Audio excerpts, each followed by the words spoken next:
Salve galera, tudo bem? Eu sou o Rodrigo Medeiros, seu professor aqui no curso Unipré de Geografia e a gente está pintando a área para um bizu estratégico. No bizu estratégico eu tenho 5 minutos para falar para você de algum assunto importante e como abordar ele dentro das provas que você vai fazer. O bizu de hoje vai falar de urbanização. Vou fazer uma sequência de 3 videozinhos sobre esse assunto, esse aqui é o primeiro. Vamos lá, vem comigo então. Primeira questão, quando eu falo de urbanização, a gente vai estar tratando aqui, aumento percentual da população em relação à população rural. Então, sempre que eu tenho um aumento do número de pessoas em relação às que estavam no campo e agora as que estão na cidade, eu chamo isso de urbanização.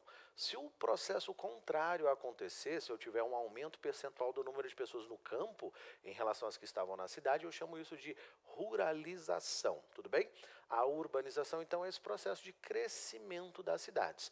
Aqui a gente já identifica que eu estou chamando de cidade um espaço geográfico específico que tem suas características, tem algumas funções e essa definição pode variar de país para país. Tem país que define o que é cidade pelo tamanho da população, tem país que define o que é cidade pela questão dos equipamentos urbanos lá presentes, então questões como escola, questões como delegacias, como prefeituras, ou ainda questões como tipo de atividade econômica que se desenvolve, associando ao setor primário o campo, setores secundário e terciário a cidade. Todas essas formas são válidas, mas o Brasil não usa elas, tá? O Brasil, para definir o que é cidade, basta que a gente tenha então um município que faça parte da questão administrativa do país. Ou seja, a gente tem União, unidades federativas, municípios. Então, no Brasil, todo município tem a responsabilidade de traçar um negócio chamado perímetro urbano, ou seja, dentro da área do município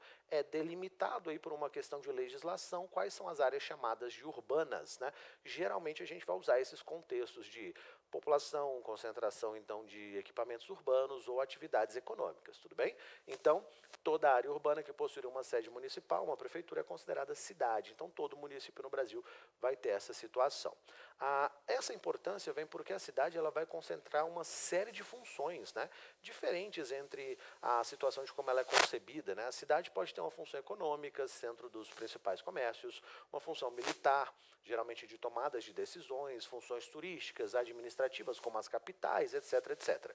É por isso que esse espaço que eu estou chamando de cidade se transforma, então, tão importante e é tratado como uma tendência. Então, do século XX para cá, gente, o processo de transferência de pessoas do campo para a cidade vai ser uma tendência mundial.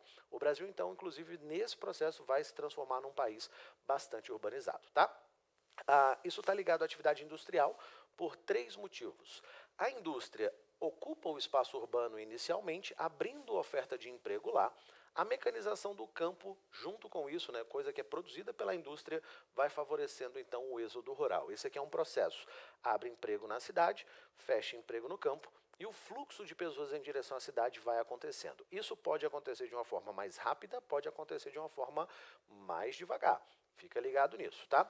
Olha só, dica legal. Países que se desenvolveram primeiro na questão da industrialização, ou seja, os países que foram os primeiros a se industrializar, tiveram uma urbanização lenta, contínua. A partir de 1750 eles foram se urbanizando, e aí isso foi um processo mais lento, o que gerou uma rede urbana com várias cidades médias e grandes que são mais ou menos especializadas.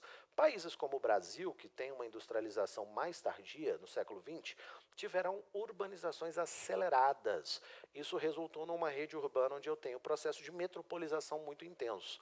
Ou seja, eu posso até ter várias cidades, mas eu tenho algumas delas que são muito grandes e polarizam essas outras cidades pequenas, beleza? No Brasil, então, a gente tem essa seguinte característica. Dá uma pausa no vídeo, dá uma olhada neste gráfico, onde você tem o processo de transferência de população para cidades. Você vai perceber que em 1970 a gente tem um predomínio de população urbana já no Brasil. O último censo em 2010, 84% da população apontando para áreas urbanas, isso é importante, censo aí de 2022 sendo completado com as informações agora em 2023, deve ter uma mudança um pouquinho para cima, 85, 86, né? Uma transição rápida ao longo do século XX, direcionado relativamente com a industrialização e uma relação com o êxodo rural, como a gente falou na tela anterior. Essas são as características mais importantes da urbanização brasileira, fica ligado nisso, beleza? E com isso a gente chega ao fim do nosso bizu estratégico. Espero que você tenha curtido. Espero que esse assunto seja mamão com açúcar para você. E se você quiser a aula completa, acessa lá a nossa plataforma que você vai encontrar essa e várias outras aulas. Um abraço e até a próxima.